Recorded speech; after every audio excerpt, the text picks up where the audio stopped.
በእኛ ጋር ሰው መሆን አይገባውም ነበር። ግን ደግሞ ሰው ሆኖ እኛን ይኸውልህ፣ አንድ ጥያቄ ቀለል አድርጌ ልንገር። አምላክ ከፈለገ ማለት ነው እዛ በመንበሩ ሆኖ ዳኑ ቢል መዳን አትችሉም ነበር ብትለኝ ይቻል ነበር። ግን ለምንድን ነው ይሄንን ሁላ የእኛን የማይረባ ሰውነት ተዋህዶ በቃ ከክብሩ ወርዶ ዝቅ ብሎ እንዴት ተሰቀለ ስትል አንድና አንድ መልሱ የሚሆነው ፍቅር ነው። ፍቅር ነው። በቃ ይሄንን ሁላ ያስደረገ የመጨረሻ ፍቅር ለማሳየት ነው። አሁን ልጨርስ። ቆይ ገባኝ። አይ እንዴ ቆይ አንዴ ፍቅሩን ረስቶት ነው ሳልናገር። እሺ ቀጥለሽ። ሰው የመሆን ተዋህዶ ውስጥ ስለነበር እንደ ሰው ተርቧል፣ ተጠምቁቷል፣ ደክሟል፣ ለምኗል። ይሄ ጽዋ ከኔ ትለፍም ብሎ ብቻ ብዙ ነገር የስጋን ድክመት አሳይቷል። በዛው ልክ ደግሞ የተራበን አብልቷል፣ አጠጥቷል፣ አጥግቧል። አንዴ ርዕስ አቀይርብኛ እባክህ ተው። አንድ ጊዜ አሁን ጥያቄ የጠየቅኩ እንደ አምላክነቱ ፈውሷል፣ አድኗል። አልፈወሰም አላልኩም፣ ተስማምተናል። ኢየሱስ ፈውሷል፣ እንስማማለን። ቆይ በኋላ እሱን አንዴ። እዚህ ጋር ግን ኢየሱስ መሰቀል ፈልጎ ነበር ወይስ አልፈለገም? ማን? ኢየሱስ መሰቀል ፈልጎ ነበር ወይስ አልፈለገም? እንዴ ይኸውልህ ይህንን እንደ ሁለቱም እኮ ነገርኩህ። እንደ አምላክነቱ ዓለምን ለማዳን የመረጠው መንገድ ይሄንን ነው እና ረስቶት ነው። እንደ ሰውነቱ ደግሞ የደከመን ስጋ ነው የተዋህደውና ፍርሃት፣ ረሃብ፣ ይሄ ሁላ ነገር ደርሶበታል። ኢየሱስ ኢየሱስ በጣም ፈሪ ነበር ማለት ነው። ከአብርሃም ልጅ ይስሐቅ ምንም በጣም ፈሪ ነበር ምናምን ፖለቲካ ውስጥ አትግባ። አይደለም ኢየሱስ እንዴ ይስሐቅን አይተዋል? ታስታውሳለህ? ሊታረድ ሲል እንዲህ አይነት ሊያመልጥ እንኳን አልሞከረም፣ አልጸለይምም። የዮፍታሔ ልጅ ነበረች። የዮፍታሔ ልጅ ወደ እግዚአብሔር ስለተሳለና ዮፍታሔ ምን አለ? ማን በቃ ይህንን ጦርነት ካሸነፍኩኝ የገላድን ጉዳይ አስመልክቶ በቃ ከዚህ በኋላ በቃ ለአንተ ፊት ለፊት ያገኘሁትን ስለተሳላለሁ አለ። በቃ የመቃጠል መስዋዕት አደርጋለሁ አለ። ከዛ በኋላ ምን አለ? ልክ ሲመጣ ፊት ለፊት ልጁን አገኛት። ፊት ለፊት ልጁን ሲያገኛት በቃ በጣም እንትን አለ። ልጁን ስታገኝ ምን አለ? አይ ለአምላክ ስለተስዬ ነበር። ምን አርግብኝ፣ በቃ ችግር የለውም አለችው። አታስብ አለችው። ከኢየሱስና ከዚች ልጅ ማን ነው ፈተና የሚበልጠው? ማን ነው ጥንካሬ የሚበልጠው? ማን ይበልጣል? ከዛ አደረገባት እንደተባለው መስዋዕት ሆነች እቺ ልጅ። ማን ይበልጣል ከሁለቱ? እሺ ይሄንን መልስ የምሰጥህ ከገድለ አዳም ጀምሮ ያለውን። አይ እዚህ ላይ ቆምና ንገረኝ። ቆይ መጀመሪያ አዳም ማን ነው የሚበልጠው? ገባኝ። ማን ነው የሚበልጠው ከሁለቱ ጀምሮ ያለውን ታሪክ ስታይ ምንድነው መሰለህ? ገድለ አዳም የሚለውን መጽሐፍ አንብበውና እያንዳንዱ አዳም ላይ፣ ይስሐቅ ላይ፣ ዮሴፍ ላይ አንድ ጊዜ ቆይ። ሰውነቱ ፍጡር ነው አይደለም? አንዴ ቆይ። ሰውነቱ ፍጡር ነው አይደለም? የኢየሱስ ሰውነቱ ስለ አምላክነት አላወራውም። ሰውነቱ ፍጡር ነው አይደለም? ፈጣሪ ነው እንጂ እንዴት ነው ፍጡር የምትለው? ሰውነቱ ሰው አረ ሰውነቱ ነው ያልኩ እኮ። ይኸውልህ የዚህን እኮ በተዋህዶ መጣ እኮ አልኩክ። ሰውነቱ ፍጡር ነው ወይስ አይደለም? ሰውነቱ ስለ መለኮቱ አላወራውም፣ ስለ ቃል አላወራውም። ሰውነቱ ፍጡር ነው አይደለም?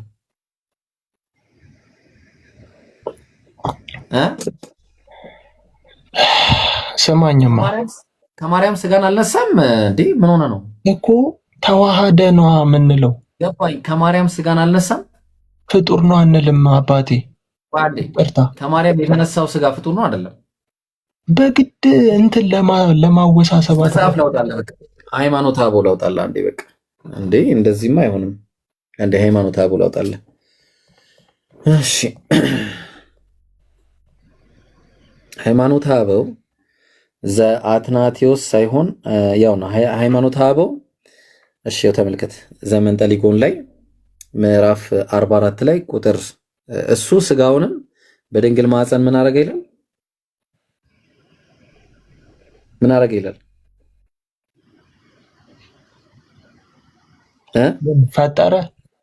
ፈጠረ ይላል። አየው። ስለዚህ የኢየሱስ ስጋ የተፈጠረ ስጋ ነው። አንዴ አሳየኝማ። ያው እሱ ስጋውን በድንግል ማህፀን ምን አረገ ይላል? ፈጠረ።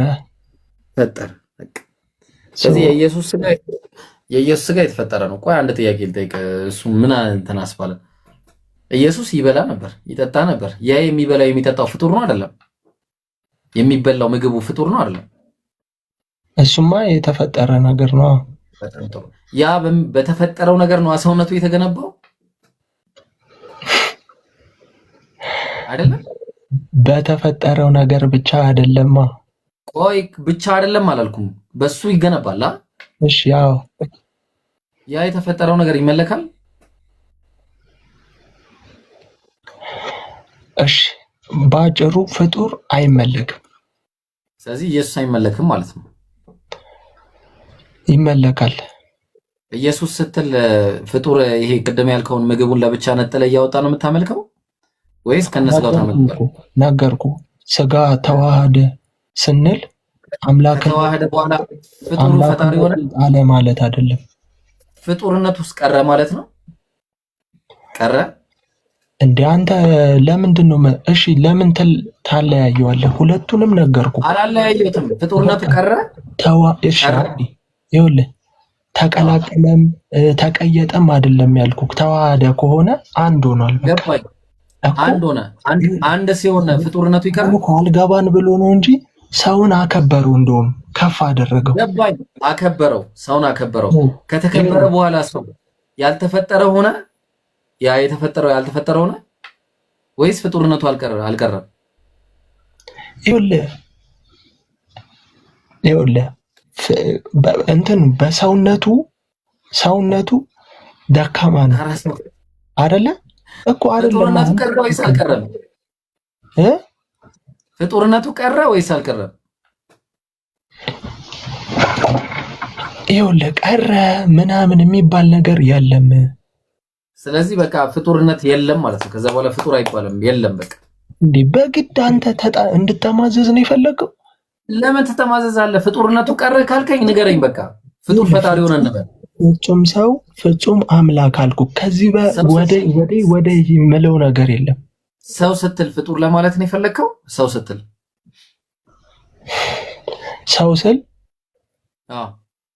ነው ለማለት ነው። ሰው ፍጡር ነው አይደለ? ኢየሱስ ፍጹም ፍጡር ነው፣ ፍጹም ፈጣሪ ነው። ይኸውልህ ኢየሱስ ደግሞ ፈጣሪም ፍጡርም ነው። በፍጡር ደግሞ አንዴ ልምጣልህ። በጣም ጥሩ። ስለዚህ ፍጡርም ፈጣሪም ታመልካለህ። ሰማኛ። ኧረ በስመ አብ። ይኸውልህ ፈጣሪም ነው፣ በፍጡር ደግሞ ተዋህዷል እኮ። ፍጡርም አለ ፈጣሪም አለ። ሁለት ነገር ነው የምታመልከው። ሁለት ባህሪ አለ መቼስ። አንድ የማይሆን ባህሪ አንድ አይሆንማ መቼም። አንድ ሊሆን አይችልም። ፍጡር ፈጣሪ ነው፣ አንድ ነው። እንዴት ፍጡር ፈጣሪ ይሆናል? አስረዳኝ እስኪ። እሱን ይኸውልህ እኛ አሁን በአምላክ ሰው ሆነ ሰው አምላክ ሆነ እንላለን። ይህንን የምንለው ደግሞ ለኢየሱስ ክርስቶስ ነው። እንዴት ነው እስኪ አስረዳኝ። አምላክ ፍጡር የሆነው እንዴት ነው እስኪ ንገረኝ እስኪ። አምላክ ፍጡር እኮ ተቀየረ፣ ፍጡርነቱ አለቀ፣ ጠፋ። ከዛ በኋላ አንተ አሁን ቆይ እኔ በአንተ ልምጣልክ። አንተ የሆነ ባለስልጣን ነህ፣ ምን እየፈለግከውን አለቃ ነህ ልበልህ። ከዛ ቤት ውስጥ ደግሞ አሽከሮች፣ ገረዶች፣ ሰራተኞች፣ የተለያዩ ሰዎች ይኖራሉ። ሁለታችንም ሰው ነን። እኛ ሰዎች ነን፣ ሁለታችንም ፍጡር ነን። በምሳሌ በቀለል አይሆንማ። ምሳሌ አይሆንማ። ፍጡር ሁለታችንም ፍጡር ነን እኛ። ታልህ ነው። ኧረ እኔ ሌላ ምሳሌ ነው። እሺ እዛ ውስጥ አልገባም። አንተ አለቃ ሆነ ምናምን አሽከር የሚሰራው ስራ አለ አይደለ?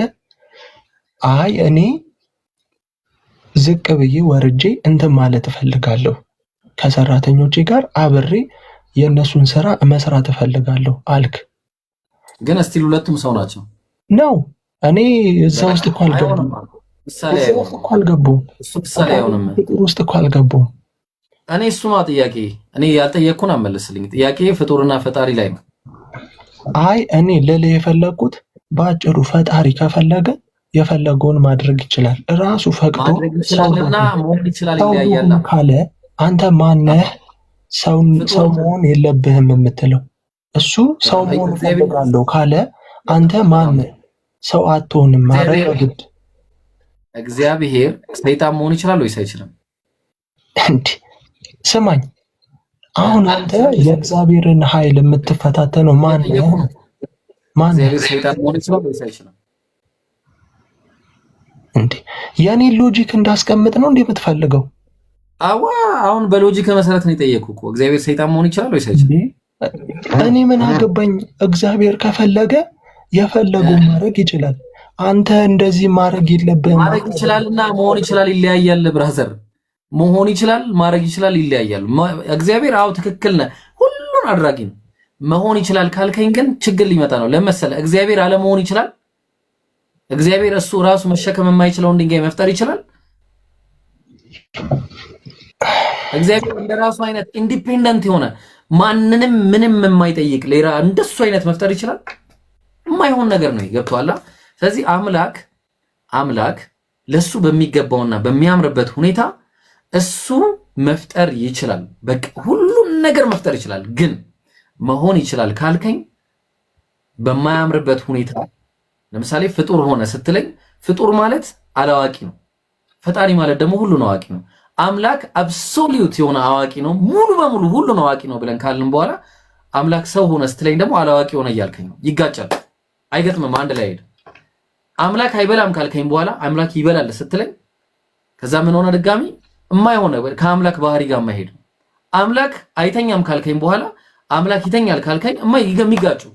አምላክ ሰማይና ምድርን የፈጠረው ልብ አድርግ፣ እሱ መሸከም የማይችለውን ድንጋይ መፍጠር ይችላል ወይስ አይችልም ብዬ ብጠይቅ መሸከም የማይችለውን ድንጋይ መፍጠር ይችላል ካልኩኝ ከፈጠረው በኋላ ላይችል ነው። አይ መፍጠር አይችልም ካልኩኝ አይችልም ሊባል ነው። ሁለቱም ፋላሲ ናቸው ጥያቄዎቹ፣ አይሆኑም። ስለዚህ አምላክ ሰው ሆነ ስትል ገና ከጅምሩ ችግር እየፈጠርክ ነው። በምን በባህሪ ችግር እየፈጠርክ ነው። አምላክ ባህሪ ላይ ችግር እየፈጠርክ ነው። የአምላክ ባህሪ ላይ አምላክ በባህሪው እኔ አምላክ ነኝ እንጂ ሰው አይደለሁምና አለ ትንቢተ ሆሴዕ ምዕራፍ 11 ቁጥር 9 ላይ እኔ አምላክ ነኝ እንጂ ሰው አይደለሁም ማለት። ሰው አምላክ ሰው ካልሆነ አምላክ ሁሉን ማድረግ ይችላልና ሁሉም መሆን ይችላል ይለያያል። በጭራሽ ሊሆን አይችልም። እንደዚህ አይነት ነገር አምላክ ለሱ ያልተገቡ ባህሪያቶችን ለሱ የተገባ አይደለም ለመሆን ማለት ነው። አምላክ እህትህን ድል ባለ ሰርግ ማግባት ይችላል ወይስ አይችልም ብዬ ብጠይቅ እኮ ነንሰንስ እኮ ነው። ስለመቻል ከሆነ ሁሉን ቻይ ነው አምላክ። ግን መሆን ይችላልና ማድረግ ይችላልና መሆን ይችላል በጭራሽ የሚገናኙ ነገሮች አሉ። አምላክ ሁሉን አድራጊ ነው። አዎ ሁሉም መሆን ይችላል የሚለው ግን ከባህሪው ጋር የማይስማማ ነገር ባህሪው ቆይ አንተ ነው የምትወስነው። ይስማማል? አምላክ ሰይጣን መሆን ይችላል የሚለው ከባህሪው ጋር ይስማማል? ይኸውልህ አምላክ መቼም ክፉ አይደለም። አንድ ነገር ማወቅ የምንችለው መሆን የማይችለው ነገር ምንድን ነው ብንል መጥፎ መሆን ክፉ መሆን አይችልም። ግን ደግሞ የማይችለው ነገር አገኘን። እሺ አንድ ሁለተኛ አይችልም አትበል። እሺ አይችልም እንዳትል አትሳሳት። አምላክ አይችልም አይባልም። አምላክ ለሱ ባህሪው የተገባ አይደለም የሚባለው። ይኸውልህ ልንገርህ፣ ሁሉንም ነገር የሚያደርገው ከመልካምነት አንጻር እንደሆነ አምናለሁ። ምክንያቱም እግዚአብሔር መልካም ነው ይላል። መልካም የሆነውን አምላክ ነው ምን ባህሪው ነው አይደል? ኧረ በእግዚአብሔር ቆይ አወራህ እንዴ? መልካም የሆነውን ፈጣሪ አምላክ ነው የምንከተለው ምናምነው።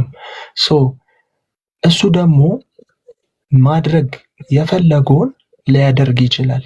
ያ ማለት አንተ ከአይምሮ ውጪ የሆነ ነገር ቢያደርግልህ በቃ ምንም ከአይምሮ ውጪ ሲጀመር እያንዳንዱን ነገር ካየን ከአይምሮ ውጪ ሰው ከማይጠበቀው ውጪ እያደረገ ነው የመጣው። ስለዚህ አምላክ አላዋቂ መሆን ይችላል? እስቲ መልስልኝ። ይሄን ብቻ መልስልኝ። በቃ ይሄን መልስልኝ። እቺ መልስልኝ። በቃ ግድ የለም። አላዋቂ መሆን ይችላል? ሁሉንም ያውቃል እያለን እንዴት ነው? ምንድን ነው የምትለኝ? በእናትህ ሰው ሁሉን አዋቂ ነው። ሁሉንም ሰው ያውቃል። ሁሉን አዋቂ ኢቨን በአንተ ልብ ውስጥ ያለውንና ለተንኮል ይሁን የምርህን እያስተማርክ ይሁን ያውቃል። የወደፊትህንም ያውቃል። ተስማማ። እሺ ኢየሱስ ሁሉን አዋቂ ነው። ሁሉንም ያውቃል። ይሄንን ደግሞ ምክንያት ምሳሌ ልስጥህ። ስለዛች ቀንና ስለዛች ሰዓት ያውቃል። በደንብ ነው የሚያውቀው። ሲጀመር እኮ በእናንተም ቁርአን ላይ እኮ ይላል። ስማ፣ በእናንተም ቁርአን ላይ ለፍርድ የሚመጣው ኢየሱስ ክርስቶስ ነው እኮ ይላል አይደል እንዴ? በእናንተ መጽሐፍ ላይ ለፍርድ የሚመጡት ብዙ 12ቱ እንትኖችም ይመጣሉ። አሁን እሱ ተወቁ አንድ እንትን አትበለኝ። ምን ነበር የጠየቁ? አላዋቂነት ነው አይደል? ማርቆስ ወንጌል ምዕራፍ 13 ቁጥር 32 ላይ ተመልከት። ስለዚያች ቀን ወይም ስለዚያች ሰዓት ግን የሰማይ መላእክትም ቢሆኑ ልጅም ቢሆን ከአባት በቀር የሚያውቅ የለም ይላል። ልጅ ያውቃል ወይስ አያውቅም? ባይዘዌ ልንገርህማ፣ አንዴ ያውቃል ወይስ አያውቅም? ወልድ ራሱ እኮ አባታችን ነው። ዝም ብለን ኧረ ቆይ ልጅና ወልድ ልጅም ቢሆን አያውቅም ይላል። ማን ነው ልጅ? ይኸውልህ አብ አባት ነው፣ ወልድ ልጅ ነው፣ መንፈስ ቅዱስ ልጅ ያውቃል ወይስ አያውቅም? ስለዚህ እኛን ደግሞ ፈጥሮን ልጁ አድርጎናል። ስለዚህ ለኛ አባታችን ኢየሱስ ክርስቶስ። ቆይ ጥያቄውን ሽፍት አታርግ። ልጅ ያውቃል ወይስ አያውቅም? ስለዛች ቀን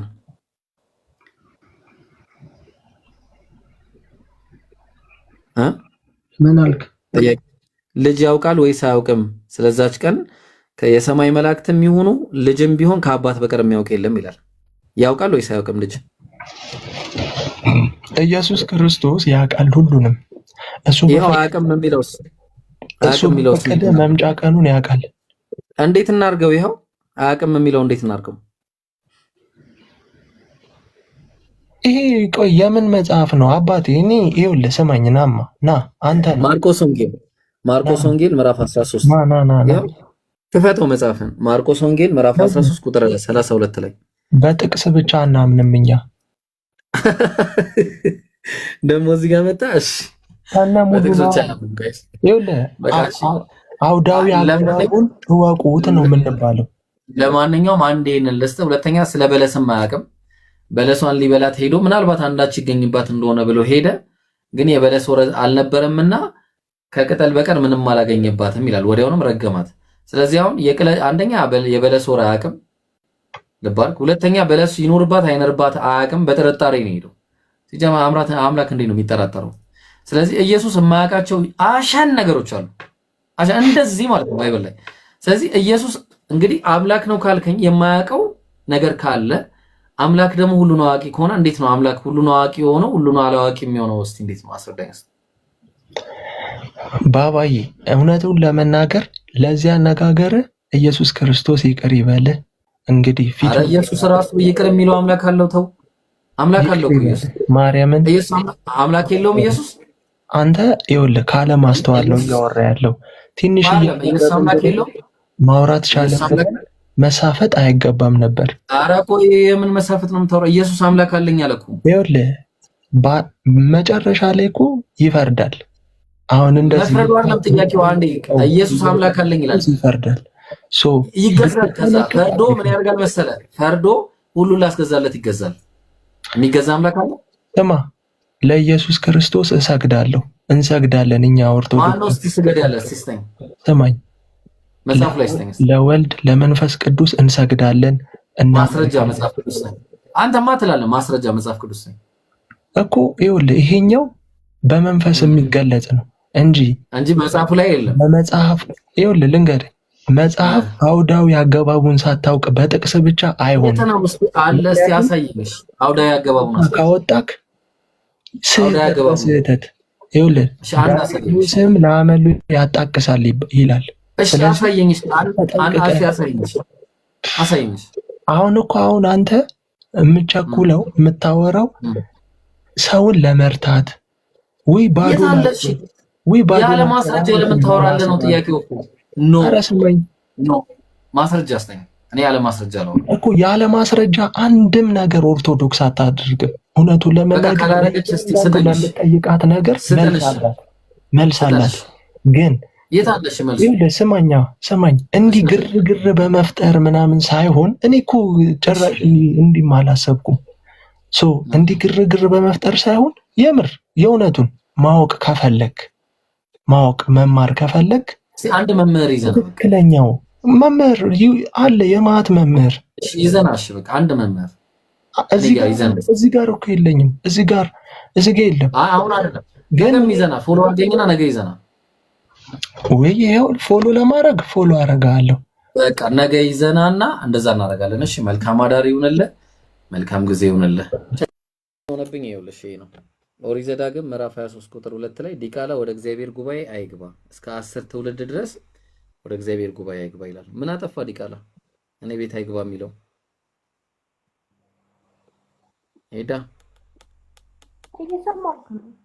ምንድነው ጥፋቱ? እስቲ 10 ትውልድ አንድ ትውልድ በ50 ዓመት ብናረገው እንግዲህ 10 ሲባዛ በ50 500 ዓመት ነው። 500 ዓመት ሙሉ እግዚአብሔር ቤት አትግቡብኝ እናንተ ዲቃላ ዘሮች ብሎ ያው ወደ ዲቃላ እግዚአብሔር ጉባኤ እንዳይገባል እግዚአብሔር እንዴት ነው የሚሻለው? እግዚአብሔር ጥፋተኛውን አይለይም ነው ወይስ እንዴት ነው? እስኪ አንተ ማለት ነው ከኔ የተሻለ እንትን ካለ ካስረዳኝ። አላውቅም። አይ ፌር አይደለም። እና እዚሁ ጋር ተመሳሳይ ጥቅስ አለ ምዕራፍ 21 ላይ ቁጥር 16 ላይ እንዲህ ይላል፣ እግዚአብሔር ሙሴን እንዲህ ብሎ ተናገረ፣ ለአሮን እንዲህ ብለህ ንገረው አለ፣ ከዘር በትውልዳቸው ነውር ያለበት ሰው ሁሉ የአምላኩን እንጀራ ያቀርብ ዘንድ አይቅረብ እንዳይመጡ አለ። እነዚህ እነማ? እውር፣ አንካሳ፣ አፍንጫ ደፍጣጣ፣ ትርፍ አካል ያለው ምን ማለት እንደሆነ ገብቷል። ቆይ እንጨርሰውና ታስረጅኛለሽ። ከዛ አንካሳ፣ አፍንጫ ደፍጣጣ፣ ትርፍ አካል ያለው፣ እግረ ሰባራ፣ እጀ ሰባራ፣ ጎባጣ፣ ድንክ፣ አይነ መጭማጫ፣ እከካም፣ ቋቁቻም፣ ጃንደረባ ነውረኛ ሁሉ አይቅረብ። ለምን? ነገር ግን ነውረኛ ነውና መቅደሶቼን እንዳያረክስ ወደ መጋረጃው አይግባል። ጭራሽ ያረክሳሉ እነዚህ ሰዎች። እስቲ ምንድነው? እሺ ንገረኝ። ምን ማለት መሰለህ? ከነሱ ማርከስ ምናምን ለነሱ ከማሰብ ነው ይገባላ። እዛ ውስጥ ብዙ የሚሰሩ ነገሮች አሉ ቤተክርስቲያን ውስጥ። አካል ጉዳተኛ ከሆኑ ደግሞ መስራት አይችሉም። ገባ? አፍንጫ ደፍጣጣውስ በስማ ያው ነው ማገልገል አይችሉም። በቃ ምንድነው የማይችለው እንዴ? አፍንጫ ደፍጣጣ ምንድነው ማገልገል የማይችለው? ከከባድ ሰው ጋር ነው መሰለኝ የገጠምኩኝ። ተስማሚያለሽ? ግን ይሄን ነገር እኔ እንጃ ማለት አምላክ ደፍጣጣው ማን ነው? ሰው ነው። አፍንጫ ደፍጣጣ የሆነ ሰው እግዚአብሔር ጉባኤ አይግባ ይላል መጽሐፉ። ምን ትያለሽ? አላውቅም። ግን ትክክል ነው? አምላክ የልብን ነው የሚያየው ወይስ አፍንጫን ነው የሚያየው? የልብን ነው የሚያየው። ታዲያ እኔ አፍንጫን ነው የማየው ካለ እንዴት ነው ሰርጀሪ እንሰራ እንዴ? ያው እስቲ ላሳይሽ። ያው መጽሐፉ ሲናገር ዘሌዋውያን ምዕራፍ 21 ቁጥር 16 ላይ እግዚአብሔርም ሙሴን እንዲህ ብሎ ተናገረው፣ ለአሮን እንዲህ ብለን ንገረው፣ ከዘር በትውልዳቸው ነውር ያለበት ሰው ሁሉ የአምላኩን እንጀራ ያቀርብ ዘንድ አይቅረብ አለ። እነማ? እውር፣ አንካሳ፣ አፍንጫ ደፍጣጣ፣ ትርፍ አካል ያለው፣ እግረ ሰባራ፣ እጀ ሰባራ፣ ጎባጣ፣ ድንክ፣ አይነ መጭማጫ፣ እከካም፣ ቋቁቻም፣ ጃንደረባ ነውረኛ ሁሉ አይቅረብ። ለምን? ነገር ግን ነውረኛ ነውና። ምን ሰምተው ነው የዚህ ቤተሰቦች? ምን ይሄው ጥያቄ ግራ ገብቶና። ነገር ግን ነውረኛ ነውና መቅደሶቼን እንዳያረክስ ወደ መጋረጃው አይግባል። እንዴት ነው የሚሻለው? ጣናዬ እንዴት ነው? ምንድነው? እኔ አባይ በወሰደኝ እያልኩ ነው። እንደው ምንድነው የሚሻለው? ምኑን ነው ያልገባኝም። አፍንጫ ደፍጣጣ፣ ትርፍ አካል ያለው፣ ጎባጣ፣ ድንክ ምናምን እንዳይመጡብኝ እዛው እያለ ነው እግዚአብሔር። እግዚአብሔር እንደዛ ይልማ። ይሄው መጽሐፉ ኋላ ምን ይሻላል? ጣና ከእግዚአብሔርና ከመጽሐፉ አንተ ማንን ነው የምታምነው? እኔማ አምላክን ነው ማምነው ከመጽሐፉ ይልቅ። እንዴ ለአምላክ የማይገባ ነገርማ ከተቀመጠ አምላክን ነው ማምነው እንጂ ይሄንን አላምንም እኔ። አይደለ ጣና? እኔም ደግሞ አንድ የእመቤታችን የድንግል ማርያምን ልጅ ነው ማምነው። የእመቤታችን የድንግል ማርያም ልጅ እኮ ኢየሱስ ነው። ትክክል ነሽ። እሱ ግን የድንግል ማርያም ልጅ አምላክ ነው? እንደዚህ አይነት ጥያቄ አትጠይቀኝ። እኔ ምንድነው ብዴ በኮንፊደንስ መልሽ እንጂ አምላክ አይደለም። እኔ የማመልከው የድንግል ማርያምን ልጅ ነው። ስለዚህ ድንግል ማርያም የወለደችው አምላክ ነው ማለት ነው። ጌታ ኢየሱስ ክርስቶስን እኮ ኢየሱስ ማለት አምላክ ነው ማለት ነው አይደል?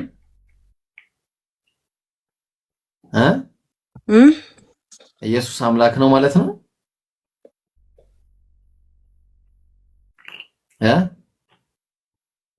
ምንድነው የምታስጨንቀኝ? እኔ ጌም ልጫወት ነው የገባው።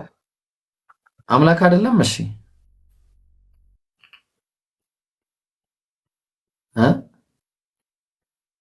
ምንድነው ጋይስ? እስኪ አስረዱኝ እናንተ። እኔ እኮ ጨነቀኝ እኮ ጌታ ሆይ። ጣና ኢየሱስ አምላክ አለኝ ብሎ እየተናገረ እንዴት ነው አምላክ ነህ የምትይው? እኮ ጥያቄ እሱ ነው። አምላክ አለኝ ይላል መጽሐፉ ላይ። ላሳይሽ።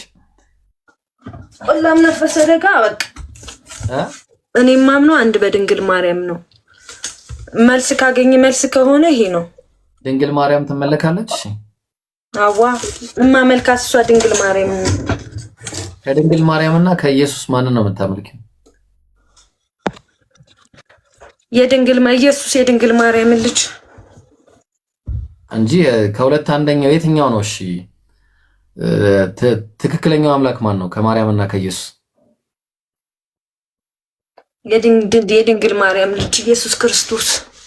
ስለዚህ ማርያም ሁለተኛ አምላክ ነች ወይስ ትንሿ አምላክ ነች? ማርያም ታማልዳለች እንጂ አምላክ አይደለችም። ኦኬ ጥሩ። ስለዚህ አትመለክም ነው። ማንበብ ይገላል፣ ትርጉም ያድናል እኮ። ማርያም አትመለክም ማለት መልሱ እሱ ነው። እና እኔ ማምነው በድንግል ማርያም ነው፣ በእመቤቴ በአማላጇ በወላዲቴ አንድ እመቤቴ ማርያም ብለሽ ነው የምታምኚው? አምላክነት ትመለካለች ብለሽ ነው የምታምኚው ወይስ አትመለክም ሰው ነች ብለሽ ነው የምታምኚው?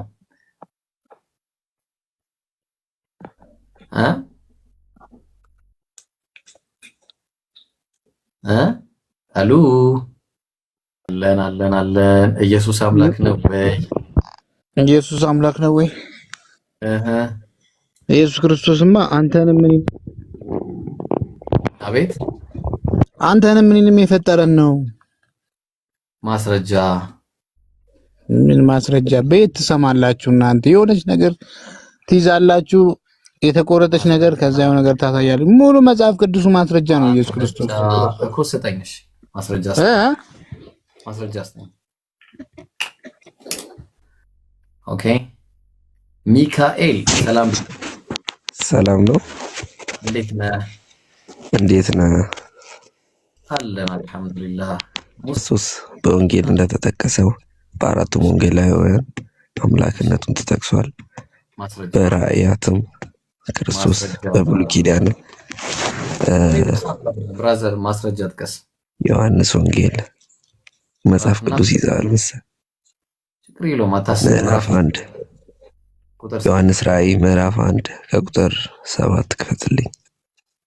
ቁጥር 7 ምን ይላል? ንገረና። አንተ ነው የምነግረን። ሐሳቡን አታውቀውም? አውቀዋለሁ። እሺ ልክ እናንብብልህ። በመጽሐፍ ቅዱስ ኢየሱስ ክርስቶስ አምላክነት በጣም ነው የሚገርመው። ሙሉ ሰው አምላክነቱ ነው። እሺ 800 ሰዎች እንዲማሩ ልስበካቸው።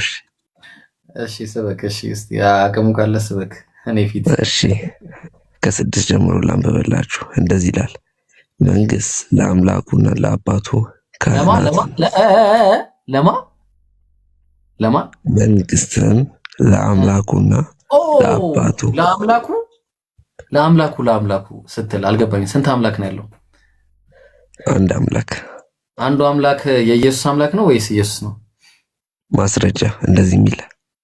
ኦኬ ስለዚህ አሁን ስንት አምላክ ነው ያለው? አውርቼ አልጨረስኩም እኮ መጽሐፍ ቁርአን እንደዚህ ነው የምታነበው። ስለዚህ አሁን ኢየሱስ አምላክ ለመሆኑ ማስረጃ ልሰጠን ብለህ ኢየሱስ አምላክ እንዳለው ማስረጃ ሰጠህ። በጣም ነው የምናመሰግነው። ጥቅስ ቀይራው። ሌላ ጥቅስ ያስኪዳ እሺ እዚሁ ራእይ ላይ እሺ ራእይ ላይ ምን ይላል መሰለክ? ራእይ 2 ከቁጥር ከፈጣሪ ውጪ መላእክትን የሚያዝ አካል አለ ብለህ ታምናለህ? መላእክት ንገረን እስኪ፣ ችግር የለውም ንገረን። እሺ እንደዚህ ይላል፣ ታላቂቱም ድምፅ ከሰማይ ነው፣ የእግዚአብሔር ድንኳን በሰዎች መካከል ጋር ያድራል፣ እነርሱም ህዝቡ ይሆናሉ፣ እግዚአብሔርም ራሱ ጋር ይሆናል፣ አምላካችንም ይሆናል ይላል። እሺ እንባዎች ከዓይኖቻችን ያብሳል የምትል ወዲህ ሐዘን ቢሆን ጩኸት፣ ስቃይ ከእንግዲህ ወዲህ የቀደመው ስርዓት አልፏል ብሎ ሲናገር ሰማሁ። በዙፋኑም የተቀመጠ እነሆ ሁሉን አዲስ አደርጋለሁ። እኔም እዚህ ቃሎቼን የታመኑ እውነት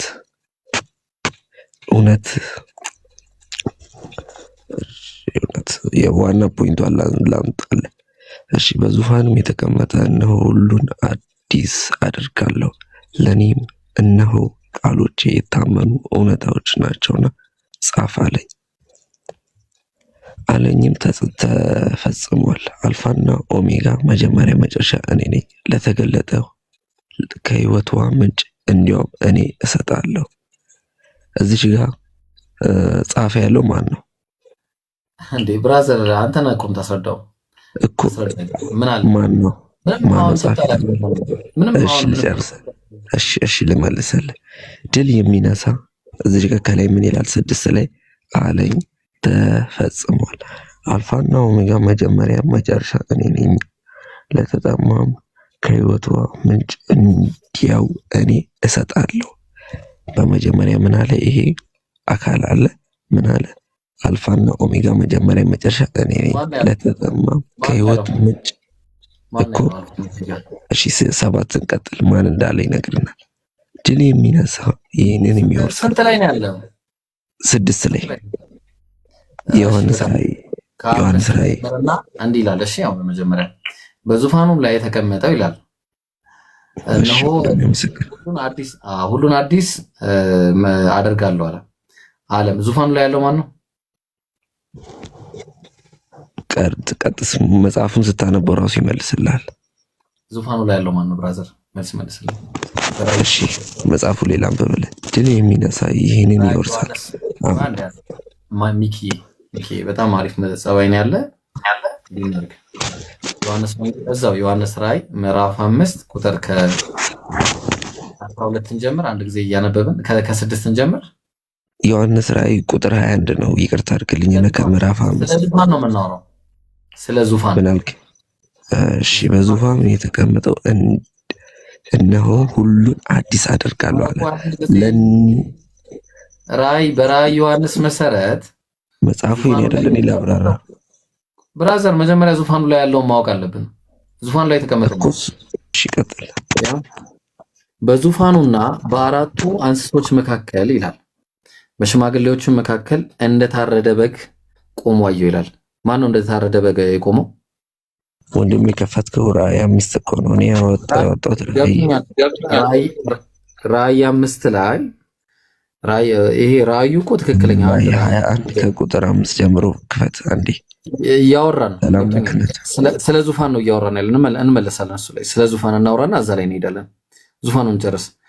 በዙፋኑና በአራት እንስሶች መካከል በሽማግሌዎች መካከል እንደታረደ በግ ቆሞ አየሁ ያለው ማንን ነው?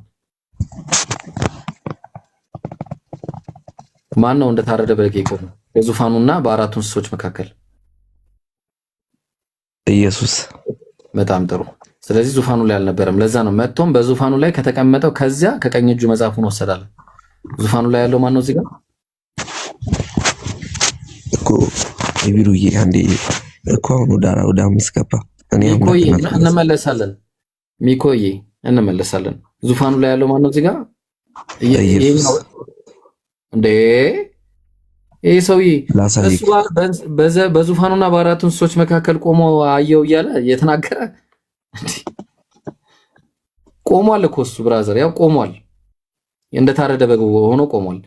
ከዛ መጥቶም ከዙፋኑ ላይ ተቀመጠ። ከመጽሐፍ ቅዱስ አሳያለሁ። ቆይ አንድ ጊዜ የሮሚ ሰዎች ላይ ግባ አሳያለሁ። ግን ከዚህ ስለ ራእይ ነው የምናወራው። ቆይ ራእይ ላይ እናውራና ከዛ በኋላ እንቀጥላለን። እሺ ራእይ ላይ እናውራና ከዛ እንቀጥላለን። ራእይ ዮሐንስ ላይ በዙፋኑና በአራት እንስሶች መካከል የቆመው ማን ነው? ኢየሱስ እንደታረደ በግ ሆኖ የተቀመጠው ኢየሱስ ነው። ያ እንደተባረደ በግ ሆኖ የተቀመጠው ለምንድን ነው ሲባል የአዲስ ኪዳን አልተቀመጠም ቆሟል ነው የሚለው። ቆሞ አየሁት እኮ እንደታረደ በግ ቆሞ አየሁት። ያ ማለት ከዛ መጥቶም በዙፋኑ ላይ ከተቀመጠ ከዚያ ከቀኝ እጁ መጽሐፉን ወሰደ አለ። ማን ነው መጽሐፉን የወሰደው? ከዙፋኑ ላይ ከተቀመጠው መጥቶ መጽሐፉን የወሰደው ማን ነው? ሙሉን አንብበው። ሙሉን ስታነበው ራሱ ይመልስልህ። በጣም ጥሩ። መጽሐፉንም በወሰደ ጊዜ አራቱ እንስሶች 24ቱ ሽማግሌዎችም በበጉ ፊት ወደቁ ይላል። ስለዚህ ማን ነው መጽሐፉን የወሰደው? እሺ ልመልስልህ።